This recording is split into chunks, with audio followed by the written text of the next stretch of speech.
So today I'm going to be talking about TMS, or transcranial magnetic stimulation. Now this sort of treatment requires that an electromagnetic coil is placed near the scalp that administers magnetic pulses to stimulate nerve cells. So I've actually been administered this type of treatment before, and what they did was that they would give me earplugs, I'd put those in, and then they gave me what looked like a blue bomber hat with measurements on it, and so I'd put that on. And the measurements would help them figure out where to put. Mine looked like was like a helmet, and then they'd kind of like put the chin strap on.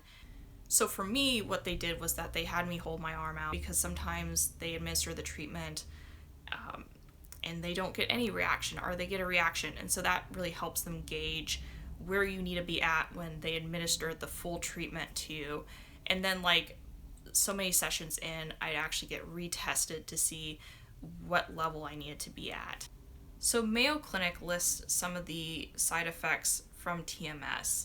Some of the common side effects are headache, scalp discomfort at the site of stimulation, tingling, spasms or twitching of facial muscles, lightheadedness. And common side effects are seizures, mania, particularly in people with bipolar disorder, hearing loss if there is inadequate ear protection during treatment. And they do mention this, which I think is important. More study is needed to determine whether our TMS may have long-term side effects. From my understanding, our TMS and TMS is kind of interchangeable. So somebody who's treatment resistant to depression and anxiety, I did find that TMS was a good fit for me. As I was doing the treatments, I noticed that my depression was alleviated, and so was my anxiety. That being said, it didn't get me to where I needed to be, but it was a help. So I want people to know that the reality is that not everybody responds to TMS, and this is something my providers made clear to me. Some people just don't respond to the treatment and won't notice any improvement even after they do all their sessions. So I just want people to know that this is a reality when you're looking at this type of treatment.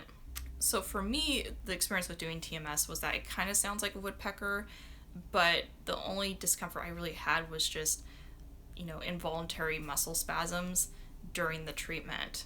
And after my treatments, I didn't get any side effects. So I know with my insurance company, they needed it to be declined, in that my TMS provider would kind of push back on that. So part of the reason is because it is such an expensive treatment. This is a $15,000 treatment. So I would recommend talking with your TMS provider to see what is and what isn't covered when it comes to treatment. So for me, I was administered both the depression and the anxiety protocol. The depression protocol was covered by insurance, but the anxiety protocol was not. So there are other TMS protocols out there. You just have to check in with your provider to see what is going to be covered and what isn't. So in the sources below, I'm going to include a story of somebody developing tinnitus from doing TMS treatment, because when I read the story, it sounded like everything was done correctly. They were given earplugs. So I'm not sure why the treatment caused them to develop tinnitus.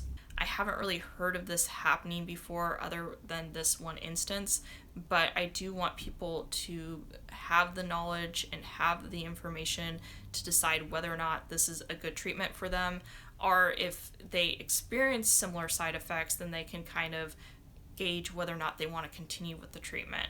So I just want to say thank you for watching, and I will see you in the next episode.